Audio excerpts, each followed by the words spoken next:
تو میرے استاد جو تھے وہ نابینا تھے.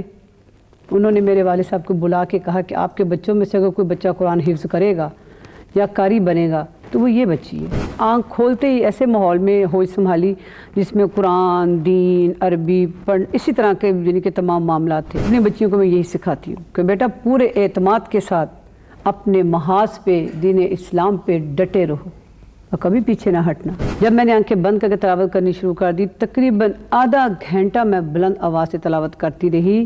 میرے والد صاحب نے کہا بیٹا آنکھیں کھولو اور دیکھو. آپ یقین کریں میرے سر کے اوپر ہزاروں پرندے منڈلا رہے تھے. قاریہ روبینہ کو یہ شرف حاصل ہے کہ قاریہ روبینہ سب سے پہلی خاتون تھی جنہوں نے پی ٹی وی پہ قرأت کی. اور شاید اگر یہ میں کہہ دوں تو جھوٹ نہیں ہے کہ یہ شرف مجھے بھی حاصل ہے کہ میں نے ان کا تعارف کروایا. اور وہ اتنا بڑا کوئی پروگرام تھا جو مجھے یاد نہیں آ رہا مگر there was a lot of high profile people there. I think it could have been the previous chief minister. اور جب قاریہ پہنچی اسٹیج پہ قرأت کرنے کے لیے تو کافی حیرانی ہوئی لوگوں کو اور مجھے اس بات کے لیے لڑائی بھی کافی لڑنی پڑی تھی. اس کے بعد قاریہ اور میری دوستی ہوگی اور آج آپ بھی ان سے ملیے قاریہ روبینہ. روبینہ یہ بتائیں کہ کب روبینہ کو احساس ہوا کہ یہ جس طرف اب آپ نے رخ کیا ہے کہ میرا دل اس میں لگتا ہے؟ یہ تو بڑی نیچرل سی بات ہے کہ بچے کو جس چیز میں انٹرسٹ ہوتا ہے نا اس کا دل اسی میں لگتا ہے. تو اسٹوڈنٹ لائف سے ہی میں اس چیز میں انوالو تھی، قرآن پاک میں، پڑھنے میں، پڑھانے میں. تو میں یہ محسوس کرتی تھی کہ یہ پڑھ کے میں بڑی ریلیکس ہوتی ہوں. لوگ تھک جاتے ہیں، میں ریلیکس ہوتی ہوں. چاہے میں اس کام میں 24 گھنٹے گزار دوں میں کبھی نہیں تھکتی.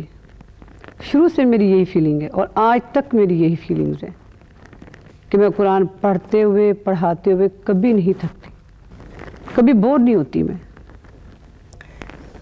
اپنے گھرانے کے بارے میں بتاؤ، کیا وہاں بھی اسی قسم کے رجحانات ہیں؟ والدین، والدہ، بھائی، بہن، ایک ہوتا نا گھر کا ماحول ہوتا ہے تو بچہ اسی میں پھر پلتا ہے. بس گھر کا ماحول تو بہت ہی دینی تھا. ہمارا والد صاحب پرنٹنگ پریس کے مالک تھے تو قرآن پرنٹ کیا کرتے تھے موسٹلی تاج کمپنی کے اور دوسری بڑی بڑی کمپنیز کے. تو دینی گھرانہ شروع سے ہی تھا لیکن میرے والد صاحب کو بڑا شوق تھا کہ میرے بچے جو ہیں نا وہ قرآن کے حافظ اور قاری بنے. تو اس کی وجہ یہ تھی کہ سب بہن بھائی قاری سے ہی پڑھتے تھے اور انہی سے ہی انہوں نے سب نے قرآن پڑھا اور سیکھا. لیکن ان میں سے میں اس فیلڈ میں ذرا زیادہ آگے نکل گئی، زیادہ میں نے محنت کی. اصل میں میرے والد صاحب جو تھے ان کی میرے ساتھ بہت کوپریشن تھی. بچپن سے لے کے سمجھے کہ 20-25 سال مجھے وہ ایک چھوٹے بچے کی طرح انگلی سے پکڑ کے مجھے لے کے جاتے تھے دینی مدرسوں میں، مختلف محافل میں، مقابلوں میں، ایون کہ انٹرنیشنل مقابلوں میں بھی میرے والد صاحب ایز اے گائیڈ میرے ساتھ گئے ہیں. تو یہ ساری ان کی کوپریشن اور میرے انتہائی نیک اور مخلص استادوں کی محنت اور میری اپنی محبت اور انٹرسٹ کہ میں یہ اس چیز کو آج بڑا پراؤڈ فیل کرتی ہوں. ظاہر ہے. یہ فیصلہ کس نے کیا کہ آپ نے حافظہ بننا ہے یا آپ نے قرآن حفظ کرنا ہے؟ تم نے خود کیا یا تمہارے والد نے تمہارے لیے کیا اور تمہیں راغب کیا؟ صرف کس طرح ہوا جی میں نے یہ بڑا مشکل ہے. ہاں جی بہت مشکل ہے لیکن مجھے اس کی مشکل کے بارے میں کوئی اندازہ نہیں تھا اور نہ ہی یہ مجھے مشکل لگا. میں بہت ارلی ایج میں ابھی 3-4 سال کی تھی جبکہ مجھے الف بے کی بھی پہچان نہیں تھی. تو میں بڑے بہن بھائیوں کے ساتھ جاتی تھی. تو میرے استاد جو تھے وہ نابینا تھے. انہوں نے میرے والد صاحب کو بلا کے کہا کہ آپ کے بچوں میں سے اگر کوئی بچہ قرآن حفظ کرے گا یا قاری بنے گا تو وہ یہ بچی ہے. تمہاری آواز سن کے؟ جی میری آواز سن کے.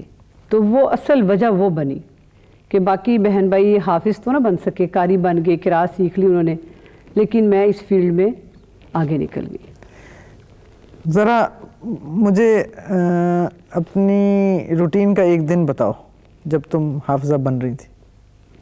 کس طرح شروع ہوتا تھا، کس طرح چلتا تھا؟ بالکل روٹین کے دن مجھے آج تک بالکل ایک چھوٹے بچے کی طرح یاد ہے. میں اپنے بچوں کو، اپنے اسٹوڈنٹس کو تقریباً ڈیلی اس چیز کو دہراتی ہوں کہ آپ بھی ایسا ہی کریں. بالکل چھوٹی ہی عمر میں فجر کی اذان کے ساتھ مدرسے چلی جاتی تھی، کیونکہ میری ساری پرورش، میری ساری تعلیم و تربیت حضرت شاہ محمد غوث کا مزار ہے سرکل روڈ پہ، وہاں پہ ہوئی۔ تو حضرت شاہ محمد غوث کا مزار ہمارے گھر کے بالکل اپوزٹ تھا۔ میں فجر کی اذان کے ساتھ مدرسے جاتی تھی۔ کوئی لے کے جاتا تھا؟ والد صاحب، والد صاحب لے کے، ٹھیک ہے، والد صاحب اور باقی بڑے بہن بھائی، ٹھیک، ان کے ساتھ جاتی تھی۔ پھر ہمیں بریک ملتی تھی ناشتے کے لیے، آدھا گھنٹہ 8 to 30 ہم ناشتے کے لیے گھر آتے تھے۔ اس کے بعد پھر چلے جاتے تھے مدرسہ۔ پھر ہمیں 12 بجے یا 12:30 بجے اپنے سبق کے مطابق چھٹی ملتی تھی۔ اس کے بعد ظہر کی نماز کے بعد گھر سے فارغ ہو کے 1 گھنٹہ آرام کر کے پھر مدرسے چلے جاتے تھے۔ پھر ہم عصر تک وہاں رہتے تھے۔ پھر عصر تک مغرب گیپ ہوتا تھا، مغرب کے فوراً بعد ہم پھر 2-3 گھنٹوں کے لیے مدرسے جاتے تھے۔ اسی طرح تمام دن ہمارا مدرسے میں ہی گزرتا تھا، پورا وقت مدرسے میں ہم رہتے تھے۔ صرف کھانے کے لیے ہمیں بریک ملتی تھی یا آدھے گھنٹے کے لیے ریسٹ کے لیے، یہ ہماری ایک دن کی روٹین ہوتی تھی۔ روبینہ کتنا عرصہ لگا؟ میں نے الحمدللہ قرآن پاک بہت جلد ہی حفظ کر لیا تھا، تقریباً 1 سال 9 ماہ میں۔ تو وہ بھی ایک اللہ تعالیٰ کا خاص معجزہ تھا کہ میرے استادوں نے میرے پر خاص توجہ دی کہ یہ بچی اسکول پڑھتی ہے تو یہ اسکول گوئنگ بھی ہے، تو اس کے پیرنٹس کے اوپر ایک برڈن ہوگا کہ بچی اسکول چھوڑ رہی ہے۔ لیکن مجھے جب میں نے آدھا قرآن پاک حفظ کر لیا تو میں نے اسکول چھوڑ دیا تھا 1 سال کے لیے، تب میں کلاس 4 میں تھی۔ تو 1 سال چھوڑنے کے بعد یہ فائدہ ہوا کہ میں نے وہ پورا 1 سال قرآن پاک حفظ کرنے میں دن رات لگایا، تو میں نے جلد قرآن پاک حفظ کر لیا اور میری پڑھائی میں کوئی گیپ نہیں آیا۔ کلاس 4 میں چھوڑا تھا، کلاس 6 میں نے ایڈمیشن لے لیا۔ اچھا، وہ جو 1 سال کا وقفہ تھا وہ پورا جی، وہ ہو گیا؟ کور ہو گیا میرا۔ میں نے سنا ہے کہ ہر دفعہ جب آپ قرات کرتے ہیں تو ہر دفعہ اس میں نئی باریکی اور آواز میں نئی لچک آپ پیدا کر سکتے ہیں۔ بالکل کر سکتے۔ کیا ایسا ہے؟ کیا تم محسوس کرتی ہو کہ تم نے جو کل قرات کی وہ پرسوں سے یا ترسوں سے فرق ہوتی ہے؟ یہ تو روز فرق لگتی ہے۔ ابھی میں اگر کسی بچی کو قرآن پاک کی ایک سورت کی ریہرسل کروا کے ہٹی ہوں، دوسری بچی کے ساتھ میری جو ریہرسل ہوگی، میرے جو لہن ہوگا، ٹیون ہوگا، وہ فرق ہو جائے گا۔ خود اگر میں دن میں 10 دفعہ پڑھتی ہوں تو ہر دفعہ پڑھنے میں اور آواز کی تازگی میں اور آواز اور سانس کی پختگی میں فرق ہوتا ہے، یہ ہر قاری محسوس کرتا ہے۔ کیا اس میں پھر کوئی تخلیقی عمل ہے؟ بالکل 100% تخلیقی عمل ہے۔ اللہ جب چاہتا ہے کچھ کام اچھا ہو تو وہ اچھا ہو جاتا ہے، خود ہی ہو جاتا ہے۔ اور یہ کچھ آمد کا سلسلہ بھی ہوتا ہے؟ وہ قرآن پاک تو ایک روحانی نشہ ہے، جب ہم اس میں ڈوب کے اس کو پڑھتے ہیں۔ اور اصل میں بات یہ کہ بعض قرآنی آیات، بعض صورتیں معنی کے لحاظ سے اتنی میننگ فل ہوتی ہیں اور اتنی پر اثر ہوتی ہیں کہ انہیں پڑھ کے انسان پوری طرح اس میں غرق ہو جاتا ہے، مستغرق ہو جاتا ہے۔ اس سے اپنے دائیں بائیں کے ماحول کا، گرمی سردی کا، سختی کا کوئی احساس ہی نہیں رہتا، وہ اتنا اس میں ڈوب کے پڑھتا ہے، پھر بہت اچھا پڑھا جاتا ہے۔ وہ معجزہ ہوتا ہے ان آیات کے میننگ کا کہ وہ کیا اس وقت ہمیں میننگ دے رہے ہیں۔ اور میں ویسے بھی قرآن پاک سمجھ کے پڑھتی ہوں کیونکہ میں نے ایم اے عربک کیا ہوا ہے، اس وجہ سے مجھے ساری سمجھ آتی ہے۔ میں اسی طرف آنے لگی تھی۔ پھر تم نے ظاہر اسکول مکمل کیا، کالج مکمل کیا، اور پھر اب تم نے ایم اے اسلامیات کیا، ایم اے عربک کیا۔ یہ سارا کا سارا اسی سلسلے کے حوالے سے کہ مجھے اسی کو پڑھنا ہے، اسی کو سمجھنا ہے؟ تقریباً میں نے اپنے لیے، میرے والد صاحب نے اور میرے ٹیچرز نے میرے لیے ایک فیلڈ جیسے آئیڈیل کے طور پہ میرے سامنے رکھا تھا کہ بیٹا آپ نے یہ کرنا ہے۔ اور یہ میرے لیے کوئی، میرا نہیں خیال کوئی ڈیفیکلٹی پیش آئی ہوگی، کہ میں نے آنکھ کھولتے ہی ایسے ماحول میں ہوش سنبھالی جس میں قرآن، دین، عربی اسی طرح کے یعنی کہ تمام معاملات تھے، تو میں نے بڑا ایزیلی کر لیا اور مجھے بڑا اچھا لگا۔ جبکہ باقی بہن بھائی دوسرے فیلڈ میں گئے، انہوں نے اس کو ایزی نہیں سمجھا، میرے لیے بڑا آسان تھا۔ سب کہتے تھے کہ قرآن پاک کے ساتھ ایم اے عربی، تو میں کہتی تو یہ تو میرے لیے اور بھی ہیلپ فل ہو جائے گا، مجھے قرآن سمجھنے میں آسانی ہوگی۔ کبھی محسوس ہوتا ہے کہ شاید جو یہ پرورش ہوئی ہے اور جو تم نے یہ راستہ چنا ہے یہ محدود ہے؟ بالکل محدود نہیں ہے، یہ تو قیامت تک کا راستہ ہے، آخرت کا راستہ ہے، مرنے کے بعد کا راستہ ہے۔ اصل راستہ ہی یہی ہے جو اللہ نے مجھے دیا۔ میں منتخب کرنے والی کون ہوتی ہوں؟ اللہ نے مجھے راستہ ہی ایسا دیا جو دنیا اور آخرت کے لیے فائدہ مند ہے، تو میں تو اپنے راستے سے اور اپنے انتخاب سے بے حد و حساب مطمئن ہوں اور بڑی خوشی اور بڑا سکون محسوس کرتی ہوں۔ ایک ادارہ بھی ہے جو چلا رہی ہو، وہاں بچیاں آتی بھی ہیں، سیکھتی بھی ہیں اور تم انہیں سکھاتی بھی ہو۔ آج کل کی بچیاں شوق سے سیکھتی ہیں؟ اچھا، جو روبینہ شوق سے سیکھا کرتی تھی وہی اشتیاق بالکل یہ بات بڑی خوبصورت ہے میزو۔ میں آپ کو یہ بتاؤں کہ ہماری جو لائف پیریڈ تھا نا، جس زمانے میں ہم نے سیکھا ہے، تب میرا خیال ہے بچوں میں یہ اویئرنیس نہیں تھی کہ قرآن، قرات اور دین بھی کوئی فیلڈ ہے، کوئی سینس نہیں تھا۔ لیکن آج کل کی بچیاں میں نے دیکھا ہے، یہ میری بلکہ اللہ تعالیٰ سے ہر وقت دعا رہتی تھی کہ یا رب العالمین پڑھے لکھے سینسیبل لوگ دین میں بھیج، تاکہ دین کو ریفائن طریقے سے وہ آگے پیش کر سکیں سٹینڈرڈ سے۔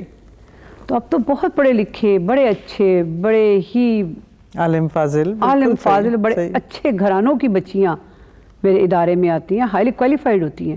کوئی بچی ایم اے سے کم نہیں ہے، آپ سن کے حیران ہوں گی۔ بچیاں کیا، خواتین بھی بڑے بڑے کالجز کی پروفیسر، ڈاکٹرز آتی ہیں، پڑھتی ہیں، قرآن سیکھتی ہیں اور بڑا اچھا فیل کرتی ہیں۔ بہت بڑا چینج ہے یہ ہمارے زمانے کے لحاظ سے، میڈیا کے حوالے سے، دنیا کے حوالے سے۔ یہ بتاؤ کہ تم نے ٹیلی ویژن پہ آنے کا جب فیصلہ کیا تو یہ تو کچھ ذرا فرق ہی ہے نا۔ میری پہچان ٹیلی ویژن ہے۔ میں 71 میں فرسٹ ٹائم ٹیلی ویژن پہ آئی، جبکہ میں ایک مدرسے کی اسٹوڈنٹ تھی، طالبہ تھی، میں اسکول نہیں پڑھتی تھی۔ تو ٹیلی ویژن پہ مجھے سب سے پہلے 71 میں جب انٹروڈیوس کروایا گیا تو میرے لیے یہ ایک وہ کہتے ہیں نا الادین کا چراغ والی بات تھی۔ اچھا، جس پروگرام میں ہم گئے تھے وہ ہمیں اب نظر بھی آ رہا ہے۔ بڑی عجیب و غریب وہ کہانی سی لگتی تھی، اب تو بچہ ہوش سنبھالتا اسے نظر آتا ہے۔ تو اس مقابلے کا یہ عالم تھا کہ میں بھی بچی تھی اور بھی بے شمار بچے تھے، تمام سینٹرز میں سے مقابلہ ہو کے تو اس میں ججمنٹ ہوئی آل پاکستان لیول پہ، تو اس میں مجھے فرسٹ پرائز مل گیا۔ اور مجھے حیرت کے مقابلے میں بھی انعام ملتے ہیں، اور وہ قرآن پاک کے مقابلے میں۔ اس نے میری بڑی حوصلہ افزائی کی۔ 71 سے لے کے اب تک ٹی وی پہ جتنے میرے پروگرام ہوئے ہیں، جتنی تقویت، جتنی حوصلہ افزائی اور جتنی عزت مجھے ٹی وی سے ملی ہے، شاید ہی کہیں اور سے ملی ہو۔ لیکن کسی نے اعتراض نہیں کیا؟ بہت اعتراض کہ یہ کیا کام پکڑ لیا تم نے؟ بہت اعتراض، لیکن میں نہیں سمجھتی، کیونکہ میرا ضمیر مطمئن ہے۔ میں سمجھتی ہوں کہ میں ایک ایسا کام کر رہی ہوں جس پہ اللہ اس کا رسول راضی ہے۔ میں کوئی ایسا غیر شرعی کام نہیں کرتی جس سے میں شرمندگی محسوس کروں، کیونکہ میں تو قرآن کی آواز بلند کر رہی ہوں، کوئی بری بات تو کر ہی نہیں رہی۔ میں کس لیے شرمندہ ہوں؟ بلکہ جو لوگ اعتراض کرتے تھے، اب انہی کی اولادیں، انہی کی بچیاں، انہی کی گھر کی خواتین اسی فیلڈ میں آ گئی۔ بس کہ ثابت ہوا کہ اگر ثابت قدم رہو، بالکل ثابت قدم، تو مل ہی جاتی۔ یہ بتاؤ کہ تم پڑھاتی بھی ہو، یعنی ایک کالج میں بھی پڑھاتی؟ کالج میں پڑھاتی ہوں، عربی کی پروفیسر۔ عربی کی پروفیسر ہو، ماشاءاللہ۔ وہاں بھی لڑکیاں صرف اس لیے تو نہیں پڑھ رہی کہ انہوں نے امتحان دینا ہے یا پاس ہونا ہے، یا وہ بھی اسی شوق سے پڑھ رہی ہیں جس طرح روبینہ پڑھتی تھی؟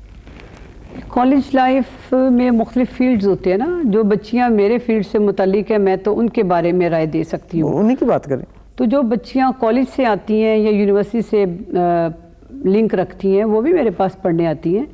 وہ جسٹ اس لیے نہیں آتی کہ ہم بھی پڑھیں اور قرآن سیکھیں، وہ دین کو سمجھنا چاہتی ہیں، دین کو آگے پھیلانا چاہتی ہیں۔ اور بچیاں بڑے ہی میچور طریقے سے قرآن سیکھ رہی ہیں اور دین سیکھ رہی ہیں۔ ہم نے تو قرآن سمپل پڑھا تھا، ہمیں تو بسم اللہ کے میننگ بھی نہیں آتے تھے۔ آج کی بچی تو ہر لفظ کے میننگ سمجھ کے، یاد کر کے قرآن آگے پڑھتی ہے، اور ہم بچے کو ہر لفظ کے میننگ سمجھا کے ایون کہ اس کی تشریح بھی کرتے ہیں کہ بیٹا اس آیت کا شان نزول یہ ہے، یہ کس لیے نازل کی گئی تھی، کس موقع پر نازل ہوئی تھی، وہ بچے اتنا انٹرسٹ ان میں شو کرتی ہیں کہ اس میں ڈوب جاتی ہیں کہ قرآن اتنا گہرا علم ہے، اتنا وسیع علم ہے. اب تو بچوں کا انٹرسٹ بہت زیادہ ہے، بہت زیادہ بڑھ گیا، بہت زیادہ بڑھ گیا. یہ بتاؤ روبینہ کہ کچھ لوگ خواتین پہ بہت پابندیاں لگاتے ہیں اور یہ کہہ کے لگاتے ہیں کہ شاید قرآن شریف میں یہ ہے، لیکن ہم یہ سمجھتے ہیں کہ جتنی عورت کو عظمت دی گئی، عزت دی گئی اور جتنی اس کو آزادی دی گئی ہے قرآن شریف کے حوالے سے، دین اسلام میں صحیح ہے عورت کہ کو نہیں؟ سب سے زیادہ آزادی دی ہے، سب سے زیادہ حقوق قرآن پاک میں سب سے زیادہ عورتوں کے حقوق کے بارے میں بات کی گئی ہے. اور جو مرد حضرات عورت پہ پابندی لگانا چاہتے ہیں، کس قسم کی پابندی؟ عورت اور مرد کے حقوق اسلام میں برابر ہیں، صرف فرق کیا ہے کہ وہ مرد ہے، یہ عورت ہے. سٹیٹس میں بھی فرق نہیں ہے، مقام و مرتبے میں فرق نہیں ہے. ہاں یہ ضرور ہے کہ اللہ تبارک و تعالیٰ نے قرآن پاک میں فرمایا کہ الرجال قوامون، جس ایک آیت کو، ان دو الفاظ کو پکڑ کے مرد حضرات کہتے ہیں ہم قوی ہیں جی، آپ ہم سے کم تر ہو. بھئی انسان کم تر نہیں ہے، عورت انسان ہے. سب سے پہلے یہ سوچا جائے کہ عورت صرف انسان ہے، بعد میں سوچو کہ وہ عورت ہے، وہ ماں ہے، وہ بہن ہے، وہ بیٹی ہے، وہ بیوی ہے. اس لیے اللہ تعالیٰ نے ایکول رائٹس دیے، عورت ہو چاہے مرد ہو. پابندی کس بات کی؟ ہم نے دینی حوالے سے یہ باتیں سنی ہیں کہ عورت بلند آواز میں قرآن نہیں پڑھ سکتی، عورت یہ نہیں کر سکتی. عورت دینی حوالے سے بہت ساری اور چیزیں ہیں جن پہ ان کے اوپر پابندی ہے کہ وہ باہر نکل کے. اب آپ دیکھیں اپنی پاکستان کی مثال لے لیں، مرد حضرات سے کئی گنا زیادہ خواتین تبلیغ کا کام کر رہی ہیں، وہ گھر گھر میں کر رہی ہیں، اور ان کا اتنا مؤثر طریقہ ہے، اتنا سافٹ طریقہ ہے کہ ایک مرد کے تبلیغ کرنے سے 10 لوگ متاثر ہوتے ہیں، ایک خاتون کی تبلیغ کرنے سے 10 شہر متاثر ہوتے ہیں اور وہ اسلام میں داخل ہو جاتے ہیں. جبکہ مرد کا طریقہ سختی والا ہے. نبی کریم صلی اللہ علیہ وسلم نے دین میں سختی تو نہیں کہیں کی تھی. دین اسلام تو آپ صلی اللہ علیہ وسلم کی انتہائی نرمی اور انتہائی ثابت قدمی سے پھیلا تھا. تو عورت کے اوپر کوئی پابندی نہیں. کہیں قرآن میں مجھے کچھ ثابت کر کے دکھا دے. اور تم اس بات پہ مطمئن ہو؟ بالکل مطمئن. اور یہی اپنی بچیوں کو سکھاتی ہو؟ بالکل اپنی بچیوں کو میں یہی سکھاتی ہوں کہ بیٹا پورے اعتماد کے ساتھ اپنے محاذ پہ دین اسلام پہ ڈٹے رہو اور کبھی پیچھے نہ ہٹنا. کیوں پیچھے ہٹیں؟ ان کو بھی اللہ تعالیٰ نے وہی قابلیت دی ہے، وہی ذہن دی ہے، وہی سوچ دی ہے. وہی قرآن وہ پڑھتی ہیں، وہی قرآن مرد کے ہاتھوں میں ہوتا ہے. دیکھیں وہی نماز کے الفاظ مرد دہرا رہا ہوتا ہے، وہی نماز کے الفاظ عورت دہرا رہی ہوتی. کیا مرد اور عورت کی نماز کے الفاظ میں بھی فرق ہے؟ کیا نیت باندھنے میں بھی فرق ہے؟ وہی قبلہ عورت کا ہے، وہی مرد کا ہے. تو پھر فرق کیسا؟ پابندی کیسی؟ کیوں؟ یہ بتاؤ کہ تمہیں ماشاءاللہ پرائڈ آف پرفارمنس ملا، تم نے کبھی سوچا تھا؟ میزو آپ سن کے حیران ہوں گی کہ مجھے زندگی میں جتنے بھی انعامات اور ایوارڈ ملے ہیں اللہ کی خاص رحمت سے، میں نے کبھی نہیں سوچا تھا کہ میں نیشنل فیم کی یا انٹرنیشنل فیم کی کاریہ بن جاؤں گی. نیور. مجھے جو کچھ ملا ہے اللہ توکل ملا ہے، اور آج بھی میں جو کچھ ہوں اللہ توکل ہی ہوں. اور جب پرائڈ آف پرفارمنس ملا یہ تو بالکل ایک سڈن واقعہ تھا کہ 2 دن پہلے مجھے فون کر کے پوچھا جا رہا ہے کاریہ صاحبہ ہم آپ کو پرائڈ آف پرفارمنس دے رہے ہیں، آپ کو قبول ہے؟ بلکہ میں نے الٹا پوچھا بھائی کس چکر میں؟ پاکستان میں کیا کاری نہیں ہے؟ تو مجھے میری سسٹر نے ڈانٹا بھی، تمہیں اتنی بڑی آفر کر رہے ہیں، تم کہو کہ میں لیتی ہوں. ابھی فون پہ بات جاری ہے. میں نے کہا جی ہولڈ کرے، میں ذرا پوچھ کے بتاتی ہوں، کیونکہ یہ بالکل اچانک ہوا. پرائڈ آف پرفارمنس دینے کے لیے تمام صوبوں سے نام نومینیٹ ہو کے جاتے ہیں. بالکل صحیح بات. جبکہ میرا نام نومینیٹ ہو کے نہیں گیا ہوا تھا اور نہ ہی میں نے اپلائی کیا ہوا تھا. تو یہ اس کی رحمت کا معجزہ نہیں؟ اور پھر تمہیں ملا؟ اور مجھے ملا الحمدللہ. اور تم واحد کاریہ ہو جس کو ملا پورے برے صغیر میں ابھی تک واحد کاریہ ہوں جس کو اس ایج میں پرائڈ آف پرفارمنس ملا. ورنہ اس فیلڈ میں پرائڈ آف پرفارمنس بڑی عمر گزارنے کے بعد ملتا ہے. یہ بتاؤ روبینہ کہ ایسے ہم بیٹھے باتیں کر رہے ہیں، کوئی ایسا واقعہ تمہیں یاد آ سکتا ہے جو تم سمجھتی ہو کہ ناقابل فراموش ہے یا بھولا نہیں جا سکتا، اچھا یا برا؟ برا تو کسی سینس میں نہیں، میرے پاس کوئی برا واقعہ نہیں ہے، نہ مجھے یاد ہے۔ بڑا ہی قیمتی واقعہ ہے میری زندگی کا یہ، بولو۔ کہ میرے والد صاحب مجھے اکثر دریائے راوی پہ اور 2 اور بہن بھائیوں کو جو میرے ساتھ ان کا ایک گروپ تھا پڑھنے والے تھے، ہمیں دریائے راوی پہ سیر کے لیے لے جاتے تھے۔ تو میں پانی سے نا شروع سے بہت ڈرتی تھی، جو کہ اب بھی ڈرتی ہوں۔ کہتے تھے نہیں بیٹا آپ کا یہ خوف میں نے ختم کرنا ہے۔ ہمیں بوٹ میں بٹھا کے تو کہتے تھے کہ چلو اب دیکھو پانی میں ہم لوگ چل رہے ہیں، کچھ نہیں ہوگا، تم آنکھیں بند کر لو اور تلاوت کرو۔ میرے والد صاحب نے جب مجھے بوٹ میں بٹھا دیا، باقی 2 بہن بھائی بھی بیٹھ گئے، والد صاحب بھی بیٹھ گئے، تو میں نے اونچی آواز سے تلاوت کرنی شروع کر دی۔ میرے پاس اور کوئی چارہ نہیں تھا، پانی کے خوف سے تو بچنا تھا نا۔ جب میں نے آنکھیں بند کر کے تلاوت کرنی شروع کر دی، تقریباً آدھا گھنٹہ میں بلند آواز سے تلاوت کرتی رہی۔ میرے والد صاحب نے کہا بیٹا آنکھیں کھولو اور دیکھو۔ آپ یقین کریں میرے سر کے اوپر ہزاروں پرندے منڈلا رہے تھے، پوری ایک انہوں نے چھتری کی ہوئی تھی ہمارے اوپر، اور میرے ابو کہتے ہیں یہ مسلسل ہمارے ساتھ چل رہے ہیں اور تمہاری تلاوت سن رہے ہیں۔ وہ مجھے آج بھی بالکل اسی طرح تر و تازہ واقعہ نظر آتا ہے جیسے اب بھی میں وہ دیکھ رہی ہوں۔ وہ مجھے کبھی نہیں بھولا کہ وہ تمام پرندے آدھے گھنٹے سے ہمارے سروں پہ منڈلا رہے ہیں، جہاں جہاں ہماری بوٹ جا رہی ہے وہ ہمارے ساتھ ساتھ ہیں۔ تو پھر مجھے یقین ہو گیا کہ اللہ بہت بڑا قادر مطلق ہے، میں ایسے ہی پانی سے ڈرتی ہوں۔ تو یہ بہت بڑی بات، یہ ناقابل یقین بات ہے کہ کچھ سنے اور حیرت میں چلا جائے۔ میرے والد صاحب نے مجھے ارادہ تن کہا کہ بیٹا دیکھو اوپر دیکھو، کہ پرندے بھی اللہ کا کلام سن رہے ہیں۔ سبحان اللہ۔ یہ بتاؤ قاریہ، تم ایک بہت خاص مقام پہ پرائڈ پرفارمنس مل چکا، بہت سارے تمہیں انعامات مل چکے، حافظہ تم ہو، ادارہ چل رہا ہے، سب کچھ ہے، آگے ہوتا ہے نا کوئی راستے میں؟ بالکل جی، میری زندگی کے راستے جو اللہ نے معین کیے ہیں میں اب تک اس پہ چل رہی ہوں۔ میں نے اپنے لیے کبھی کوئی راستہ معین نہیں کیا، جو راستہ اللہ میرے لیے منتخب کرتا ہے میں اس پہ پوری سرگرمی کے ساتھ کام کرتی ہوں۔ لیکن زندگی میں انسان کی ایک آرزو ہوتی ہے، وہ آرزو بحیثیت ایک انسان، پھر وہی بات مرد اور عورت کی تفریق کی آ جاتی ہے کہ میرے ہی زمانے کے قاری حضرات، میرے ہی ایج گروپ کے اسی فیلڈ میں، جنہیں شاید پرائڈ پرفارمنس بھی نہیں ملا یا ملا بھی ہوگا، میرے نالج میں اتنا نہیں ہے، انہوں نے پاکستان لیول پہ، انٹرنیشنل لیول پہ بڑے بڑے ادارے قائم کیے ہیں۔ ان کے کیا سورسز تھے، انہوں نے کس طرح قائم کیے میں نہیں جانتی، لیکن میں نے ایک بڑا دینی ادارہ خواتین کے لیے قائم کرنے کے لیے مسلسل 20 سال کوشش کی ہے، وہ آج تک میری پوری نہیں ہوئی۔